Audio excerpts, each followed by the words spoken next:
On question number 11, remember mutually exclusive means if one happens, the other cannot happen. So could I toss an even number or a prime number? Could I toss an even number and its prime? Yes, I could. I could draw 2, so it's not the first one. How about getting a sum of 5 or 9? If I get a sum of 5, it's impossible to get 9, so that would be mutually exclusive. How about drawing an ace or a 10?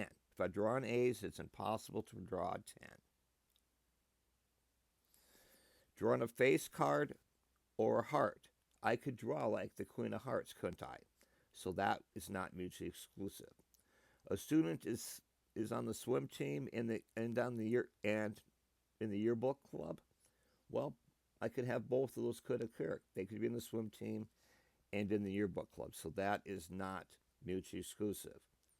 A student is selected on Monday, rode the bus, or they walk to school. If you ride the bus, you're not walking. If you're walking, you're not riding the bus. I would say that's mutually exclusive. Now, you might say maybe they rode the bus to a certain school, then walked. Well, then that would not be mutually exclusive. You could justify that. And speaking of assumptions, let's take a look at question number 12. I want to know the probability of selecting a heart or a 10. Well, I know there are 13 hearts in a deck.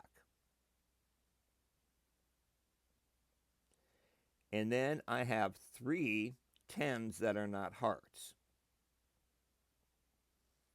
So I'd get 16 out of 52, which would be, 4 out of 13. If you want to write that as a decimal, that's what I would do.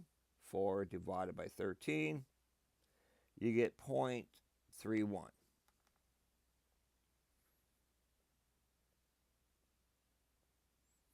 Now on question 12, what's the probability of selecting an odd card? So here's my assumption.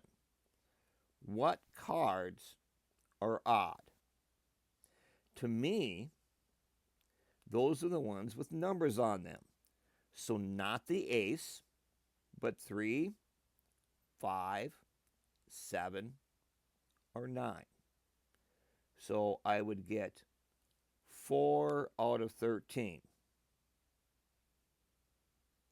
Plus a jack, well, that would be 4 out of 52 or 1 out of 13. So I get 5 out of 13. Now, if you think if you think the ace is an odd number, then your answer is going to be different. If you think the face cards are an odd number, like you think the jack and the king are odd, you would get a different answer. So it all depends what we assume here. So let's take a look at number 13. On the first day of school, Mr. Taranas assigns each of the students a locker, starting with 396 to 422.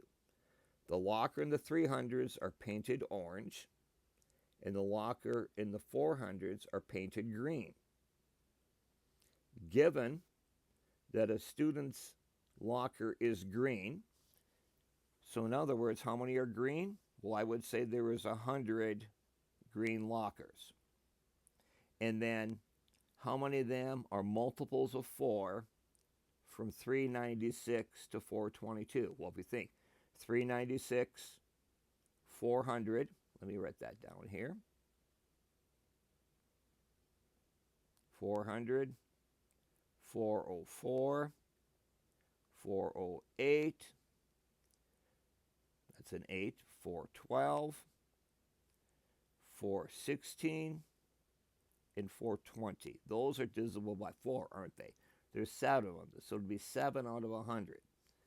So it's 7 out of 100. Well, that's not true then, because that does not reduce to 3 out of 11.